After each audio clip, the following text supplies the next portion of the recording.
Don't forget to like, share, comment and subscribe to Sayyid Saad. السلام علیکم ورحمۃ اللہ وبرکاتہ. ایک سوال آیا کہ جو 70,000 مرتبہ لا الہ الا اللہ پڑھنا ہے، اس سے جو مغفرت ہو جاتی ہے بندے کی یا کسی کے لیے پڑھے تو اس کی، تو یہ کسی درجہ صحیح کی روایت میں آیا. دیکھیں جی، درجہ صحیح کی روایت میں 70,000 والی بات تو نہیں آئی.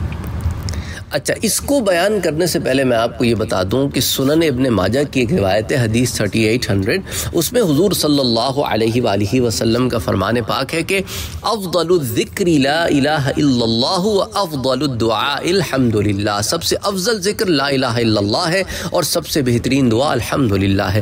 تو لا الہ الا اللہ سے مراد پورا کلمہ طیبہ ہوتا ہے، لا الہ الا اللہ محمد الرسول اللہ، کیونکہ ورنہ لا الہ الا اللہ تو ابلیس بھی کہتا ہے، بہت سارے کفار بھی کہتے ہیں، یہود بھی کہتے ہیں لا الہ الا اللہ، لیکن چونکہ محمد الرسول اللہ نہیں کہتے اس لیے دائرہ اسلام میں داخل نہیں ہو سکتے.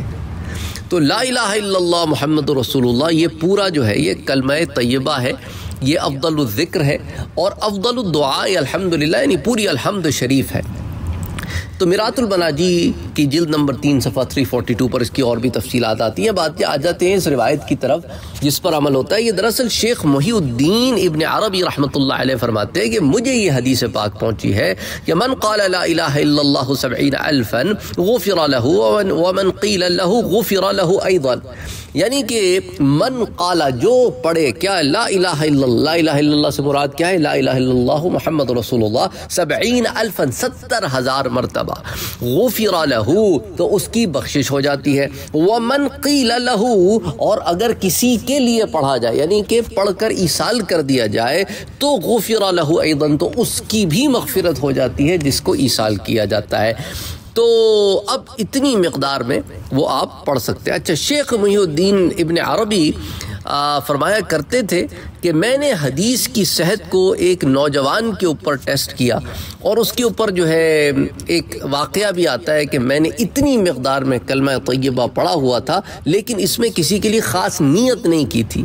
ایک مرتبہ وہ کہتے ہیں کہ میں اپنے دوستوں کے ساتھ ایک دعوت میں شریک ہوا. اس دعوت کے جو شرکاء تھے ان میں سے ایک نوجوان کے کشف کا بڑا شہرہ تھا کہ اس کو کشف ہوتا ہے. کھانا کھاتے وہ نوجوان جو ہے وہ اس وقت رونے لگا. میں نے پوچھا کہ بھائی کیوں روتے ہو؟ تو کہنے لگا کہ میں نے اپنی ماں کو عذاب میں مبتلا دیکھتا ہے، تو میں نے دل ہی دل میں یہ جو پڑھے تھے 70,000 مرتبہ یہ ایصال کر دیے اس کی ماں کو. تو وہ نوجوان فوراً ہی مسکرانے لگا اور کہنے لگا اب میں اپنی ماں کو بہترین جگہ دیکھتا ہوں.